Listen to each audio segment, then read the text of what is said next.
which it stands, one nation, under God, indivisible, with liberty and justice for all.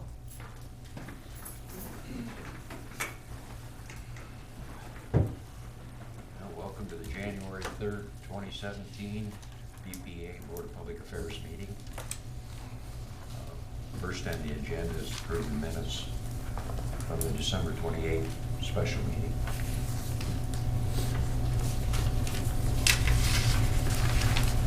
There's no additions. I see no changes. I'll make a motion we approve. Second. Jim? Yes. Bill? Yes. Dick? Yes. Karen? Yes. Tom? Next is hearing of public concerns. None. Next to be a GIS presentation by Nate Gardner, engineering. Well, I'd like to thank you for having me in to kind of discuss this. It's been a long time since we talked about it. Kind of give you an idea of where we're at with it. I guess where we're at with it is kind of nice to show where we were, before we started. So I kind of put this little thing together, all these books, which was a pile probably this high, believe it or not, times 5. We used to have these in every single truck. And we used to have to take these drawings, and then when we wanted to find something out, we would look through them, try to find the location of it, what street it was, what hydrant number, and that's how we kept track of things here. So this times 5, the paperwork was just amazing. I mean, it was crazy to look back on it now and think that that's actually what we did. The other part was our maps. Everything was paper maps. They're basically all schematic representations of what we have. So on one wall we had a water map, on the other wall we had an electric map, and on another wall we had a communications map. Then we had a pin map. We used to stick pins in every time we had a main break. So every wall was full, and they were huge. And not only did we have them here, but we had them at the water department had one. So every time there was a change, we would have to update our maps. So I mean, you can imagine the process of updating paper maps. We laminated and we put them in the back of the trucks for the guys to go out in the field and find them and stuff like that. So that's kind of where we were with it. I think we've come a long way. I'm going to guesstimate that I know we had a group come in and kind of give us an estimate of what it would cost, and then we just decided to purchase some of the stuff and try it ourselves. So about 12 years ago, we looking back at it, I think 12 years ago, we started going around and shooting valves and hydrants. I guess why that's important is because water, there's no way to really trace where it's at. So we always had drawings. We didn't use tracer wire up until 12, 13 years ago. So, you can hook onto an electric underground or a communication line and you can pretty much trace that stuff out and find it. Water was different, that you just didn't know where it was. So we tried to keep accurate records, and the guys, it was very useful for them to know where that stuff was. So what we did, we took all those books and everything, and we scanned all of the drawings that we had, and we basically put together a map. And what you see right here is our map viewer. I know it's going to be hard for some of you to see, but we got 2 maps. This is a free version, and this is what most people use. The crews use this. They use it in the electric warehouse. The water, uses it. So most people use this map. I think you even have a map up there that you guys use. So this is the map that the city of Bryan kind of uses, and it's all very similar with different layers and stuff on it. But it used to be on those other maps, the schematic representations, you really didn't know if it was on this side of the street or that side of the street. You just knew it was down the street somewhere. Well, with what we have now and what we've shot with our GPS units and stuff like that stuff's accurate to probably less than 6 inches. It's sub-meter. So most of this stuff is, we shot every valve, every hydrant, every water meter, every turn off that we have. So we have fairly accurate records. So I'm just going to kind of go through here and show you what we have and what we have available. It's finally got to the point that it's out there. We're using it. It used to be just the engineering department, and we love it. Al loved it. I mean, the engineering supervisor, because he used it every day. It was a tool that when somebody called in, that map was up all the time, and you could answer just about multiple questions. And we've always continued to find new ways to use it. you know, and it's grown, you know, because of that. It's like, hey, can you do this? Can you do that? Can you show us our service area of where our electric is or where our water is? And so it's grown by what people wanted. And so we took everything that we had and made fields for them and basically, you know, started out that way. We got going so well on it that I think the city engineering kind of liked what we were doing, and we wanted to get them on board too. So we went and we helped them, and I'm telling you, I was amazed at how fast that they progressed and got their stuff and kind of combined maps with us and put a layer on there, because we used to call down there all the time, hey, we're doing a project, we need a tap card for this, and we'd give them a list of 20 things, and they'd email them to us or print them off and bring them over, and we'd have to go out there and we'd pull every manhole, we'd lift up and measure ourselves. So Andy and the whole engineering department's really, you know, done a great job with it. It's beneficial to them, it's beneficial to us. The more we share it, the more it's used, the better off it is. So I'll just give you an idea of, you see all those green dots and magenta dots, those are all like sanitary and storm manholes. That's everything that they've physically shot in GPS. And what they've also done, same thing that we did, they kind of followed the same pattern. And I'll just kind of move in a little closer just to show you. But I mean, you can ID some of this stuff, and if there is, of course, we're just going to be lucky if there is something there. But lo and behold, there's the sewer map for that area. You know how the work that it used to take for us to go out and accumulate this data. I mean, putting projects together now, the research that's involved with it is just, it's tremendous. I mean, it's like an amazing tool for us that I can't even begin to tell you. So, I mean, all of that stuff's there as far as the sewers, and then even the plats and the surveys and stuff like that. So if there's a plat, instead of going to the auditor's page and everybody else's page, or if there's a survey, that survey's attached to that point, you know, and you can pull it up in there for that subdivision, you know, instead of researching it, going up and pulling plats from the courthouse, we can do it from here now. We've pretty much attached anything that we've had to the feature where it's physically located. So kind of gives you an idea. There's plats and each survey that's been done too. That's what these are. And let me get out of that. Here you can kind of bookmark, and you can go to different places and turn things on and off. And I think I'll just show you, like, here's communications. Underneath the communications, we have nodes, locate markers, fiber vaults, PEDs, you know, all of those things. Communications was kind of the last thing that we did and paid attention to, and I felt bad. So what we would have done is schematically put it on there, and it's there, and it's fairly accurate as far as that goes. So if I turn on communication, just to give you an idea, there's all the node cabinets and PEDs and how people are fed, and it's real. I mean, as far as like who is fed from what, we can pull this up and say, I'll just kind of zoom in so you can get a better understanding what I'm talking about, that all these magenta lines come out of this PED, that feeds that house and that house. So we can tell, you know, who's fed from where. But it's schematic, but it's close enough for what we're doing. Some communities don't even have that. I mean, we're lucky to have that.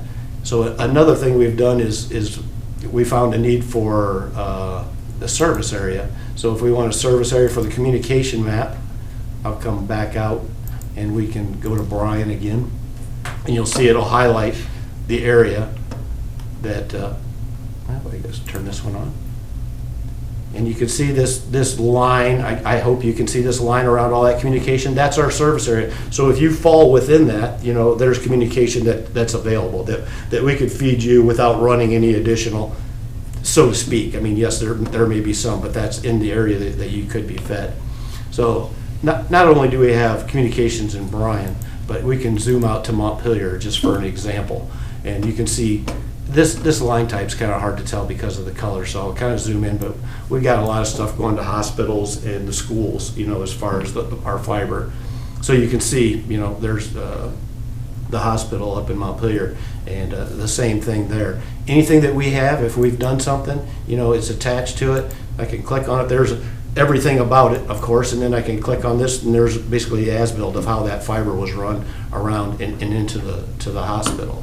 So we have that information. And So we got service areas on the electric and the water and all that stuff is there. So there's the communication. Let's just touch on the electric for a minute. Bookmark fly back to Bryan here real quick. And let's see. If I turn it all on at once, it just kind of overwhelms you. So I'm just going to zoom in on a neighborhood so we don't get everything in the world on, maybe. There we go. Kind of over here where we just done our most recent electric project, which is over in East Village. So we can kind of show you some stuff there. But the electric, if you look at the, we have electric lines underground, overhead. Then underneath here is basically we can break it down by kVA. There's 34.5, 69, 138. We can turn those layers on and off. If we want to just see, the 34.5 around town, we can do that. We can split it up by circuits basically out of the substation. If you want to see just curtain 1, curtain 2, curtain 3, we can do that. So you can see the color basically corresponds to a circuit from a substation. And then again, we have junction boxes, lights, poles. We keep our joint use, information on the poles, who's attached to it, for billing purposes, like for Time Warner Cable or for the phone company, and we keep track of that stuff off of here. So you can see all the pole numbers, and like I said, we have so much information that I could turn this map into anything I want it to do. If I want it to be a water map, I can make everything so it's a water map, and I can print that out. If I want it to be an electric map, I can do that. If you just want to see the circuits in the JV4 that runs up, you can see that. Or you want to see the Marquise corridor, where our main feed comes into town, you can see that. So I'm just scratching the surface of what it can do, but I just want to give you some ideas of where we're at with it. As far as water goes, I'd say I don't ever want to say 100%, but I'd say we're 98% of everything in water, and everything that we have is attached and scanned. So no matter what you went over here and clicked on, if we have something in all the file cabinets or engineering department, and you click on something, whatever we have, you don't have to go searching for it, because if it's there, it's scanned and it's attached. Same with a lot of the electric was second, I guess, where we hit hard, and we still have we have a lot, but I don't want to sit there and say it's 100%. I would say we're working on the electric meters right now. We're trying to get that stuff done, and I'd say we're probably 54% done with all of the electric meters that we have. I want to be able to get all of them. We don't have the time and energy and the workforce that we had before. We always had an extra person in there, so we could afford to send somebody out and they would acquire this stuff. Things have really slowed down, so we got a ways to go. So we get a summer student that's in and he has spare time, we would send them out and they would acquire some of this information for us. And I can kind of give you an idea of what that is. Maybe turn on a meter, electric meters. And hopefully we have one in this area. I hope I'm not picking. So there's the service. That's the underground electric service. So if there was a drawing for that, there it is. And there's information on that. If there's on this underground electric, that's the underground electric service that was bored in there. There's the as-built that was done right there for it. So you'd be able to go in and see how it was put in and what they encountered, if anything, and exactly how it went in, the specs that we used when we put it in the ground, instead of digging through all of our file cabinets for our as-builts that are all attached.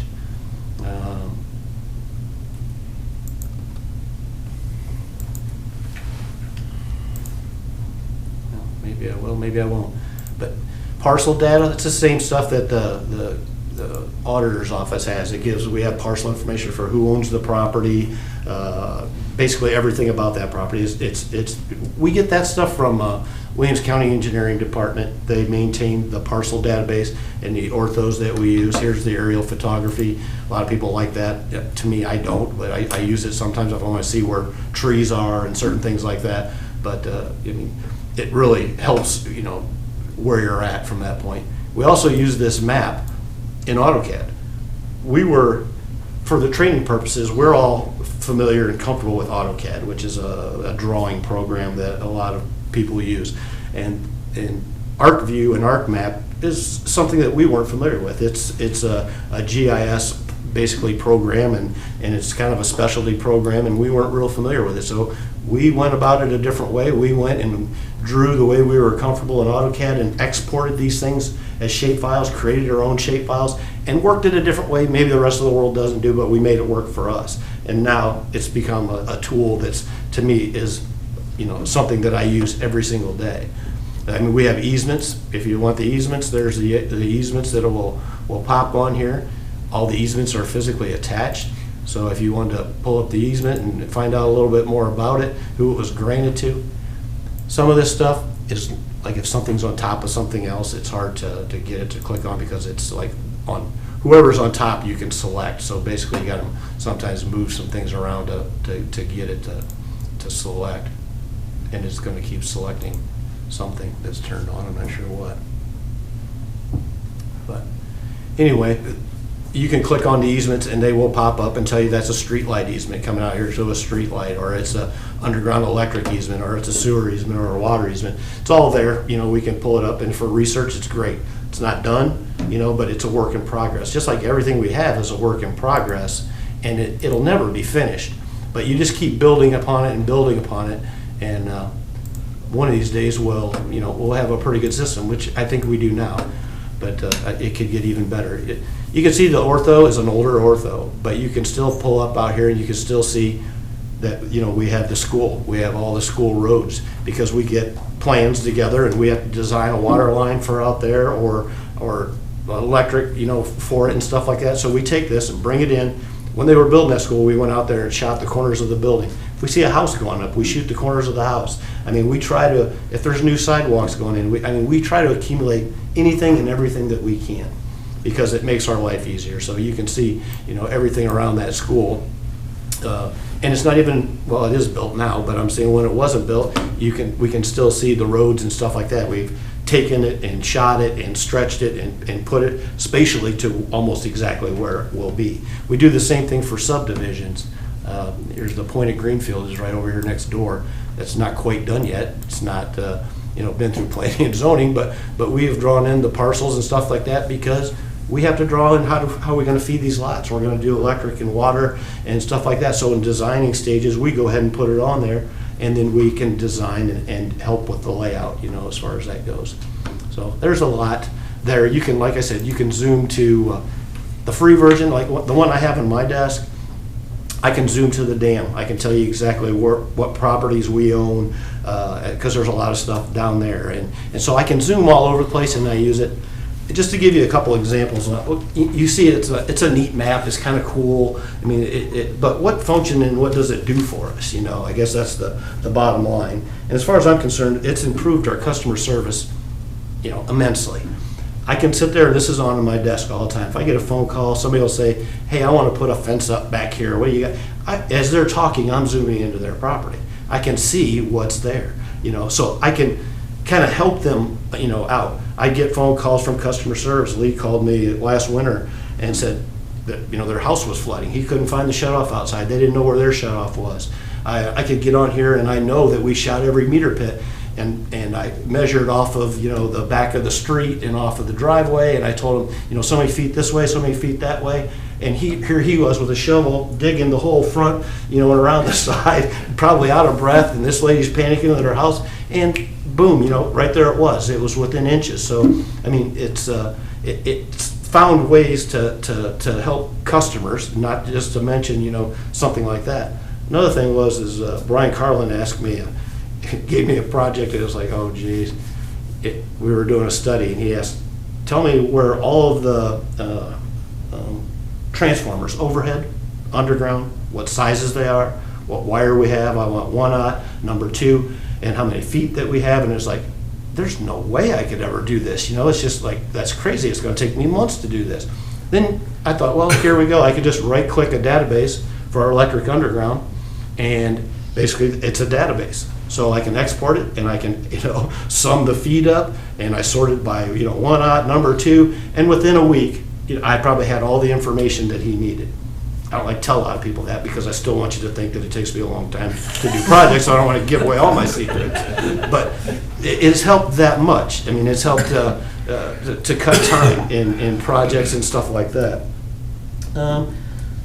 The other thing is we used to have, like, for oopses and stuff like that, wherever our utilities are, and we do have communications in you know, Archibald, Eden, Montpelier, you know, feeding all these schools and stuff. So we used to have, when people call oops, there used to be a grid system, and basically it's a block, a square, and these squares were pretty good size. So if we had one piece of electric, but they were digging over there, if it touched that block, we would get a call. We get charged an amount for each locate that we get through oops.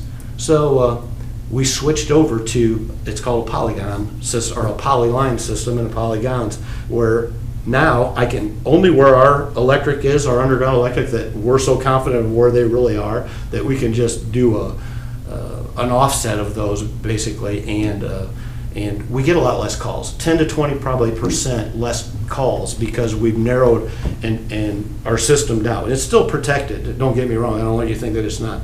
It's still protected, but we've been able to decrease the number of oops tickets that we get. So it's a cost savings too, in a sense. Like I mentioned earlier, you know, putting projects together, the research doesn't stop us from going back out there, but it gives us a really good start on a project. You know, something that maybe it used to take months, we can probably do in, you know, maybe half the time. We still go out and we still verify it, because it's just that.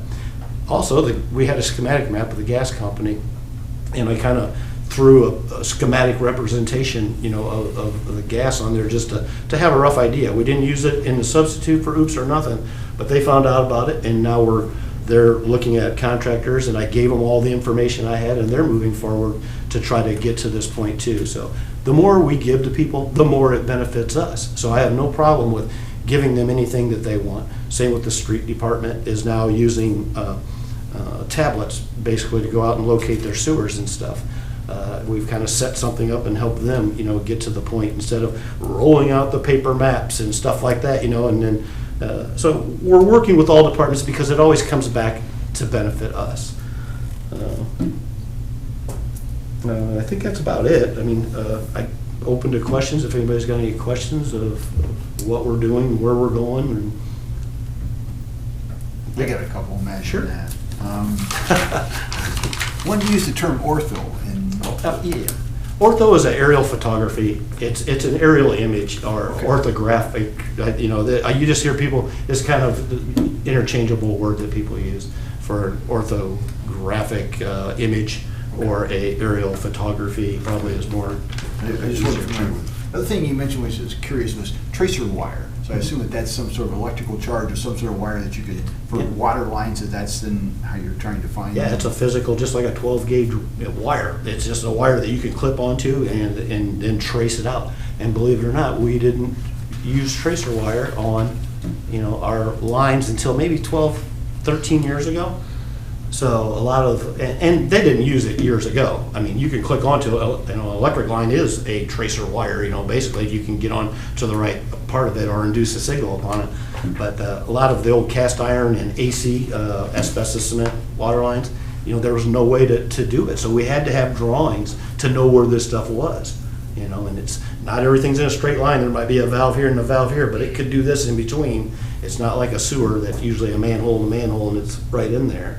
So, yeah, now we use tracer wire on everything, even our service lines and stuff like that. So we do it now. So and I'm just thinking of a real instance on Bryan Street by the post office. There was a great big 12-inch water line break there, and the Yep. arms up there looking. I mean, there's water everywhere. Yep. And if they're repairing it, there's a great big sleeve that's put on it. Yep. And he's taking pictures of it. Yep. Are those kind of things Yeah, in this? So if you and want we to do, go and we back, probably attached it to it. If I zoomed over there, it could probably pull it up, and there'd be a photograph of that, you know, stainless steel repair clamp put on there. But yes, that's exactly what we do. And like we say, a picture's worth 1,000 words. Sometimes when you open up, and now a lot of times I'll just take a picture with my phone. I'll email it to myself when I do the project. Then I attach it to it as at least a page that you can see, and turn it into a PDF that we can physically go back and reference. so and that get- information is stored somewhere there. Yep. So if somebody wants to go back and look at it, Yep. they can look at it. Yep, exactly. You know, exactly. That's as much as possible. The historic ones, I mean, Jim knows, he was out there, a lot of those drawings that you saw, those old subdivisions, you guys used to go around and draw them up. and you see them all the time, but they're still good information. Oh, yeah. Well, that's what I was gonna say, you know, all this information you've got, I know there's been a tremendous amount of time dedicated to getting this information and putting it into the database, and Bill's right. Every time there'd be a water leak or electrical service would go bad, it'd have to be repaired, anything like that, they'd be out there to GIS it, and so you'd know if it would go wrong again, you could find it and they'd put you right on top of it. Right, that's kind of what our pin Repair. map was for, like Toy Street was a good example. I mean, we had pins all over Toy Street before we replaced it, and they're still on here. We put them on an abandoned layer, but now you keep track of them. We've got 8, main breaks through there, and then we know, hey, it's time to change that. We need to do something about that section of line. That's what I call it, an old pin map, but it's a water leak map, and that's another thing that this is. I turn on leaks and just the water lines, and I've got, that information. And I could tell you exactly whether it was a shear, a beam, a blowout, or, if it was a service saddle that was leaking, like the old galvanized saddles leaking, we'll be able to tell and kind of, plan on, action to take to cure it if you start seeing a pattern develop in an area. Sometimes it's weird. Sometimes we get areas that, East Village is a good one over there that, it was put in the 70s. It's AC and all the service saddles are galvanized. Best thing since sliced bread when they came out with it, but now it's all deteriorating and all leaking. So every one of them has, was leaking. So it's good to know, that information, and we keep track of how many we replaced, and we know that we're gonna have problems with the other ones eventually. So it's a tool that we can, like I said, it's never ending of what you can use it for. We've found ways to use it, the best ways we could, and there's still so many things that we can use it for. Go ahead. I was just gonna ask, is the technology on this changed much since we first got into this? Yeah. I mean, is that something that you have to keep up with? Or is it still we have done pretty much things, as fundamental? and I hate to say this, but the way we've done things is we've done things cheap. I'm not gonna lie to you. We've done things on a shoestring budget because it's worked and it's been enough. But we should have an SDE server where the city and the county and all of us communicate together and do it. We kind of use laptops and trick it to think it's local and put the stuff on there, and we make it work. And even with this, updating it, we do it in AutoCAD. We do it because that's where we're comfortable with. We make it work, but is it the right way? Is it the way the rest of the world does it? Maybe not, but we've just kind of found that it was a useful tool, found a way to use it. We still have a lot of the original stuff that we started with. Our equipment's, our GIS equipment, it's probably $18,000 worth of equipment, but we've had it for so many years, and it's definitely paid for itself. I imagine the estimate that we got just to do this stuff, if we had somebody to go out and do it for us, it'd be mind-boggling. It'd be hundreds of thousands of dollars probably to have somebody go out and GPS every one of our valves, our hydrants, our meters, everything that basically we just discussed here. It's crazy. And like I always say, I've said a million times, people are probably sick of me saying it, but nobody cares about our stuff more than we do. You know what I mean? And so when we go out there, we want to do a good job, and we're going to be accurate about it. I hate to have somebody come in and do the polls again when we fixed all the mistakes that they might have done, and so we want to keep it and maintain it and keep it going. So you would share this information then again with, say, a contractor who's making a bid, like we're East Village, we're doing something that's a real tight thing and they need to know where everything is. So you're going to share this information then with a contractor who's won a bid or that information. I've had contractors come in here before, and they kind of know we have this, and a lot of them will stop in and they want to come back and see what's in the area. And I always tell them that this is, you can use this, but it's no substitute for an OOPS, because, you still call in an OOPS, you still have the, facilities located, but you're more than welcome to come in here as long as they understand that this is no substitute for an OOPS. An OOPS is something by law they need to do, but I can give you a good idea. I would never do a project by just looking at this. But any crooked line you've seen, we physically went out there and GPSed it, and I know that it's as accurate as it can be, So I know what is accurate and what's not, but I would not substitute any of it without going out and verifying. So just as some information, at certain depths, maybe there's certain things. As water's usually at this depth, and electrical is that depth, and communications or coax is at this depth, sewers.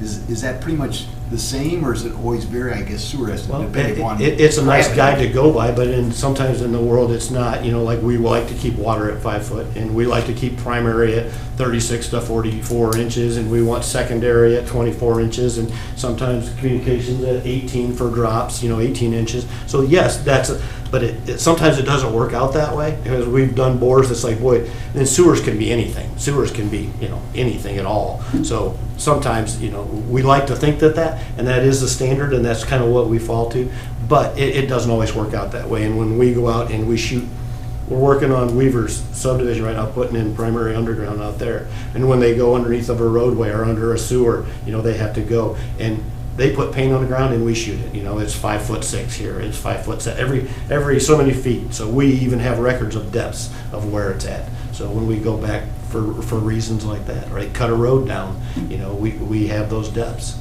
And Joe, did communications on County Road C or whatever it is by the new school, and the people on the one side, I guess it's the south side, we're going to have to redo how they're getting their communications, so all that stuff gets recorded, and I assume. Yep. So you know what you got, where you got it. where supposed to It's be. probably on there now. They did it last week, so all that stuff's even up here now. So you're up to speed that fast. It's in there as we speak. Yeah. And this has got to aid you in, let's say, an emergency situation. Oh, You get yes. a water main break. Oh, it's You amazing. can look at that. I mean, there's, Valves. granted, there's no substitute for roofs. Right. But if you feel pretty confident that you're digging over Well, there 30 if somebody's feet, house is flooding and stuff like that, I mean, one thing about it tells us, hey, you need to shut this valve, and this valve. On a paper map, the older you get, you can't zoom in on that map with bifocals like I used to. On a map, you can physically zoom right down and see what's going on with it. So, I mean, sounds easy, like, oh, you shut it down. Well, if there's a valve here, if this isn't a valve, it's pretty easy. But when you get to an intersection that has 3 or 4 valves, and there's 5 down here, and you're fed from 4 different directions, time is of the essence. Yeah. So to be able to zoom in and find this stuff and zoom in on it, not like a paper map, where, if there's 5 valves in an intersection, you can't see really how it's connected. But this, you can zoom down, pick it, find it. So it aids in that too. Absolutely. So it's not in your office, it's at the truck on the site, and the boots on the ground got this information. Yes. Okay. Our water crew has two laptops. And like I said, they have one in the water barn, they have one at the electric barn. They keep a monitor, and they'll go over projects in the morning. They'll sit there and, you can zoom in, here's what we're going to do, we're going to go out and do this, and you can kind of, do your tailgate session, by using this, and maybe find things ahead of time, before a project starts. So it's like I said, I use it every single day, probably, there's not a day that goes by that I don't use it. I depend on it. If I didn't have it, I'd probably be lost, to be honest with you. You said about the value of this to the street department, and I can understand that. I guess I was wondering, are they just, the information that's available to them, is that just new construction, or have they been able to GIS anything? I guess the reason I ask is because I know in the past, they would have maps or something, and it might say that it was 6 feet off the curb, or 4 feet from the corner of the house, or, measurements like that. I wonder if have they been able to GIS any of the... Are you talking sewers, you mean? Yeah. Or water? Sewer? Well, either one, really. Sewers, Andy and Pat and those guys have went out and physically GPSed all of the manholes. And by doing that, that gives them an elevation like 749.64. Then they can pull these plans up and they can get their depths and everything, off of them. So they've went out and physically located that stuff. Most of the stuff he puts on there is where it is, and if it isn't, I think he puts assumed. He puts it on an assumed layer, and that's his best guess. So yeah, all that stuff is on there. Okay. Yep. I can see where it have a value. Oh, it's amazing. They have helped us so much by doing what they've done. That's what I'm saying. Everything that we've helped them with has come back to help us tenfold. You know what I mean? As far as putting and I'm hoping that it's done the same for them. When they do a project also, they can come and see, where our water is, where our electric is. So I'm hoping that, they're getting the same benefit as we are out of it. And the same with the gas company. I mean, I hope that they do, follow through and I'm more than, happy to share what we have with them, and they share with us, and it just makes it a, working together, type thing, and as long as everybody understands that, it's no substitute for an oops, because that's a pretty important little thing to know. I mean, I don't want to go, I can't say it enough that, we would never do that, so it's. Well, you covered your backside. Yeah, well, it's always nice to know there's high pressure gas running down there that feeds Montpelier. And, you better think twice, and I don't care what side of the street it's on, if you see it anywhere in the area, you better be calling and saying, hey, is there something here? Because, when you get caught up in a situation where somebody's, God forbid, somebody's house, or, there's, damage being done to property or people, you want to act as fast as you can, so. All this stuff helps us, get to that point. Sounds good. Silly question, Nate. Can this be accessed via iPhone? Can you? It actually could, it could be to that point, and it's absolutely positive. But when I say that we should be doing this, like an SDE server, and we should be doing that, that's the type of thing. And you have to pay for some subscription services through ESRI and have internet connectability to be able to do that, or you could do it through your phone, through that way. But somebody to house the data where you could access it, all that stuff costs money. You know what I mean? To be able to publish it onto a server that we could read through our phones. Yes, absolutely, it can be I done. mean, could you trick it like you could a laptop? Not your phone, I don't think. No. You may be able to. You can do just about anything, like I said. But when we trick something, the laptop has a larger hard drive in it because we store every one of those drawings that you see there, and even the sewer drawings and everything, the tap cards. It's all on that laptop locally.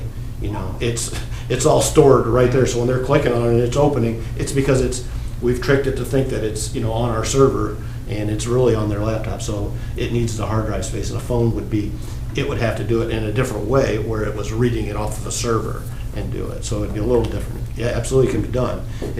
Anything can be done, but it costs more money. Oh, yeah. How do you back all that up?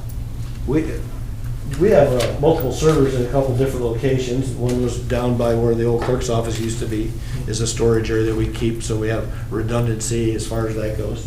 We have back here, the head in, and just 2 places, or 3, Joe? Two, I think. Yeah, just those 2 places. So this one ever burnt down, it's still there. And believe me, I wouldn't want to lose 12 years of work. That'd be sick. Plus, I even back it up on portable hard drives. It's like I'm just that way. On my hard drive, on a portable hard drive, so I always keep all of this stuff somewhere, just in case. Yeah. So there's my main Just hammer. one more question, Nate, and I'll leave you alone. Does that information go into a database which is shared with OOPS, or? That's a good question. It's not, what we do is we created shape files for actually, I don't have them on this one, but like I said, when it touches that line, we upload them to OOPS, and they put them out there. And then when people do their call-ins and stuff, they have basically a map like this, and when it touches something, they know that they're calling BMU. Or if it touches this line, they're calling Williams County, engineering department if it touches this. So it's a shapefile just like these, and we upload them and keep them updated. So if things change, let's say we would add another piece of underground fiber to a hospital somewhere, and it's not already on our little area, then I would have to update them so we could call them in. So we share, we upload it and give them copies of it, and we do that to a lot of people request, polls and different things, and we've shared multiple things with all kinds of contractors and things that we've done. We many times have uploaded stuff and shared with people. All right. Yeah. What about landlines or phone companies? We used to have landlines, and now a lot of different wireless stuff, but there's still fiber, I think, and some other things. Do you have that information in there? They share with you? They don't share it with us. Most of their stuff is overhead, to be honest with you. Most of it, that's what I'm going to say most, is a lot of their stuff, like the phone and cable are overhead. And what they do have for drops and some, no, they don't share it with us. And matter of fact, if you've ever seen some of their drawings that they have, they are very schematic. I mean, they're so schematic I can't even tell where that stuff is. But a lot of it's overhead. So when we are in an area and it's OOPS, when we do a project, we'll call it in And if there's something there, we shoot it all, and we put it on here. We put it, anything that's there, we put there for our future reference. So if there is there a phone underground line? phone Yeah. lines, we shoot it, yep, absolutely. And we do have what we've shot, but not anything that they've given us, but it's stuff that we've accumulated over time. I know in the downtown area, in certain businesses, there's a lot of that. Yeah, there's like banks of a lot of stuff unused, a lot of it used, but there's a lot of that stuff, and yeah, I wish only if we have record of it, if we've hit it in the past. Because they've got right-of-ways or whatever to get to that stuff. Yep, yeah, they have manholes and they have big manhole trunk lines running covers through and there. Yep. It's just theirs. And some of it we do, like I said, if we've hit it, we basically documented and said, hey, we ain't gonna let this happen again, and we've, got it all and documented it and put it on what we have. I don't think some of it's been abandoned, I think. It is, a lot of it is. There's so much abandoned stuff in the ground. So how do you keep track of the abandoned stuff? Well, that still comes back to haunt us today. I mean, in these back easements where we're putting underground electric, and they go out there and there's old, from when it used to be Frontier, from when it used to be this company, that stuff's still out there. No, they don't take it out of the ground and take it with them when they leave it in there, so. They just disconnect it and leave. Yep, even their pets and stuff like that, so it's a nightmare, and then when you go back to locate, you get bleed over from everything else, and it's a nightmare, it really is. So is this coax cable good or not? Exactly. How do you know? Right, and we still run into that, a lot. Right. All right. It's interesting. Thank you, guys. Very Appreciate interesting. your time. Thanks, Nate. Thanks, Nate. Thanks, Nate. Good job. Keep up. Okay, next on the agenda, we have a request to put Dave Herman on regular employment status as a water operator 1, which he would be just coming off his 6-month probation. Thank you, Mr. Chairman. Mr. Herman is a regular employee status as a water distribution operator 1. Dave started working for BMU in July of 2014. Dave continues to display his ability to perform the essential functions of the water distribution 1 employee.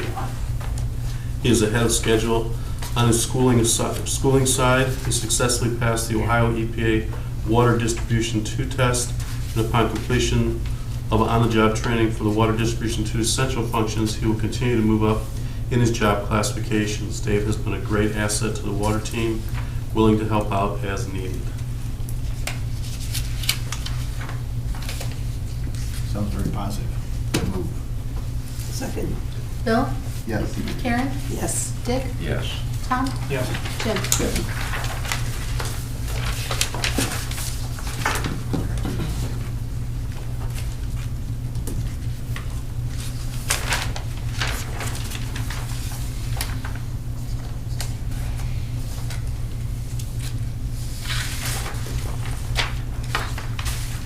And next would be a request to move Shane Smith. Again, Mr. Chairman, this is a request to move Shane Smith to regular employment status as a line worker 4.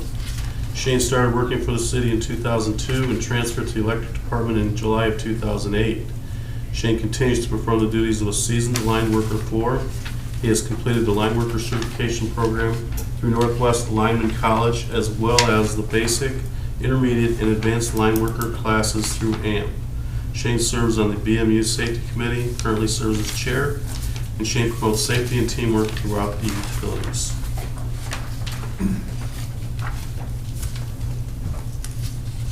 Any discussion, comment? I'll make a motion to approve. Second? Jim? Yes. Tom? Yes. Dick? Yes. Karen? Yes. Bill? Yes.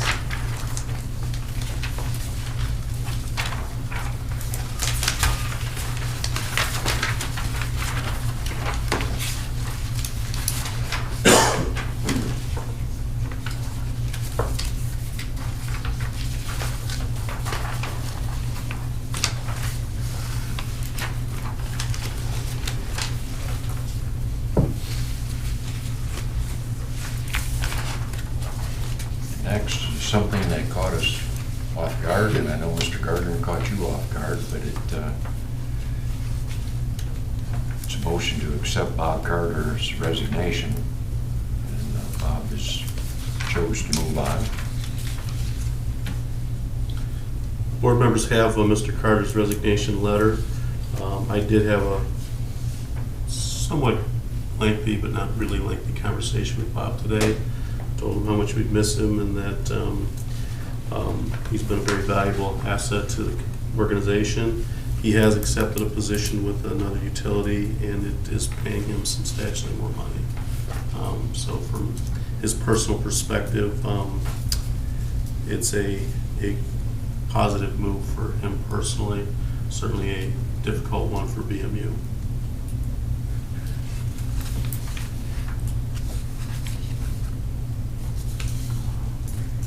I move to accept Bob Carter's resignation with regrets. Second. Karen? Yes. Jim? Yes. Dick? Yes. Bill? Yes. Tom?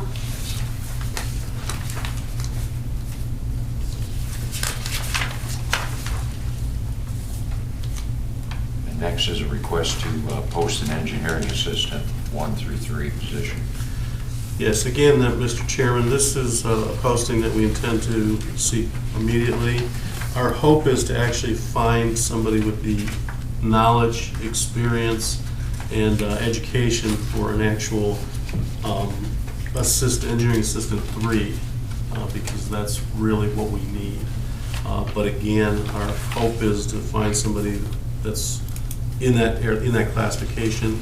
If we find somebody a little less that we know we have a long-term commitment to that can be, work with and adaptable, we'll go at the lower level. But our hope is actually a 3. Yeah, train him up. Yeah. But obviously, if we can find somebody that's already trained that can hit the ground running, that would be our preference. Bob's leaving his position, so that's why we're posting it. Bob's last day of work is actually this Friday, but he's using his vacation and personal days, so his last official day of employment is not until the end of the month. His position was 3, 1, 2, or 3 years. I believe he's 2. He's a 3? He's a 3, yes. Okay, thanks. I'd like to move that we post this immediately. Second. Dick? Yes. Bill? Yes. Karen? Yes. Jim? Yes. Tom? Yes.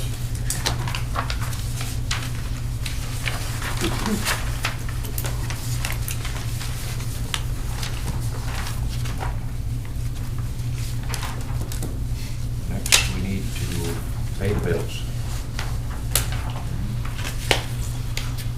I so moved, we pay the bills. Very good job, everybody. Karen? Yes. Tom? Yes. Dick? Yes. Bill? In honor of Mary Burns, yes. Yes. Pay those bills.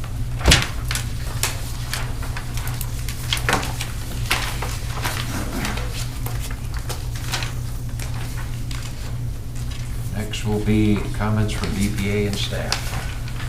Rob? I have a few comments. I'll try to keep them brief. I don't want to take up as much time as Nate did.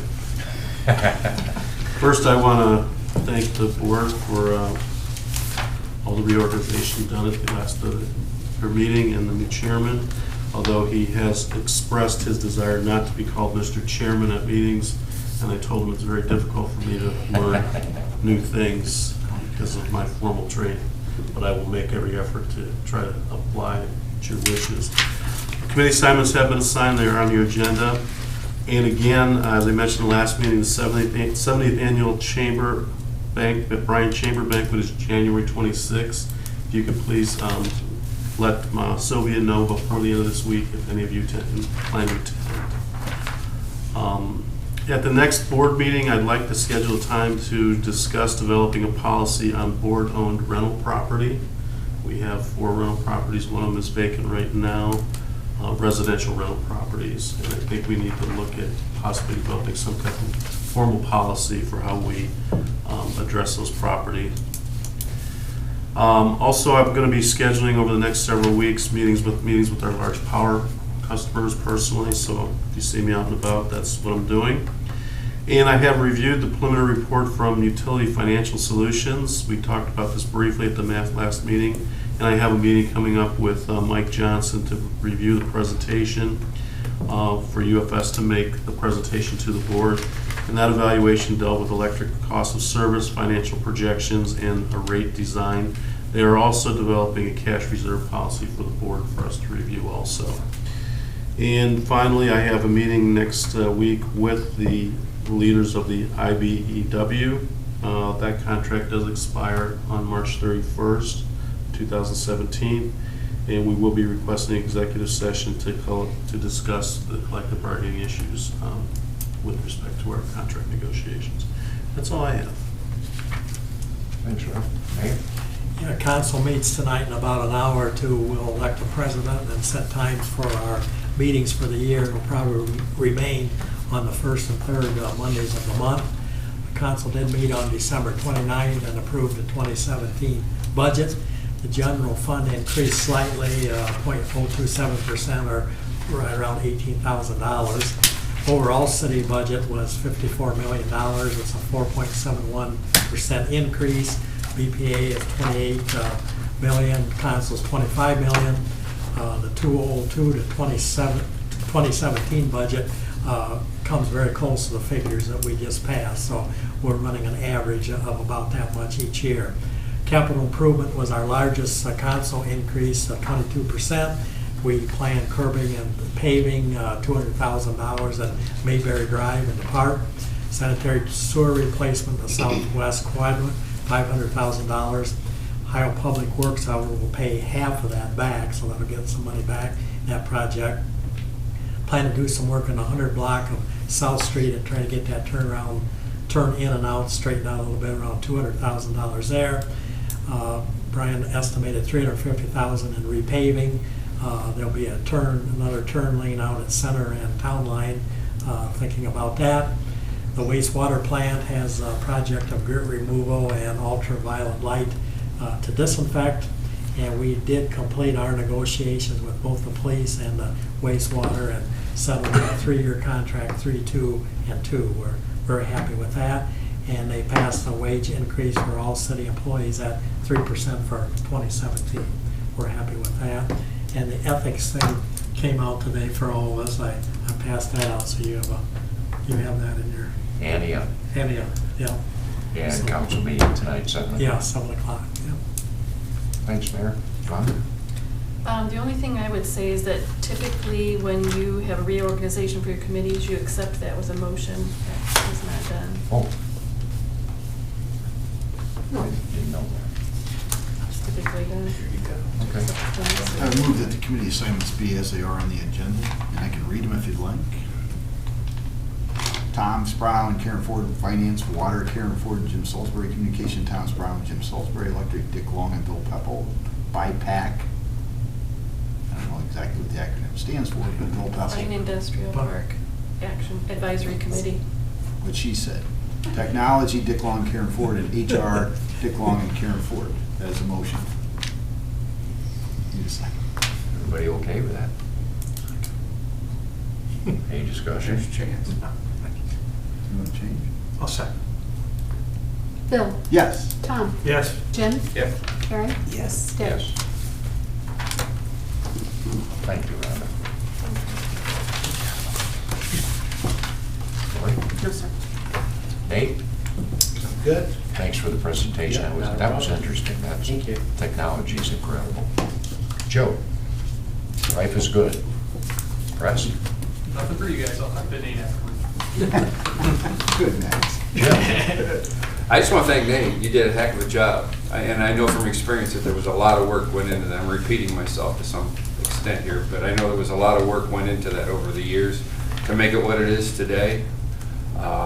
I know it lasted just long enough that we learned what we needed to know. Never once thought about falling asleep. But no, you did, and I'm being funny here, but no, it is. I know it's something really worthwhile. We went for years and never had anything like that, and now to have something like that, it's a great thing. I just want to thank all the engineering department. Everybody's worked and been in and out of that department. Everybody's done a lot of work to it. I mean, it was a group effort, a team effort, and it's everybody.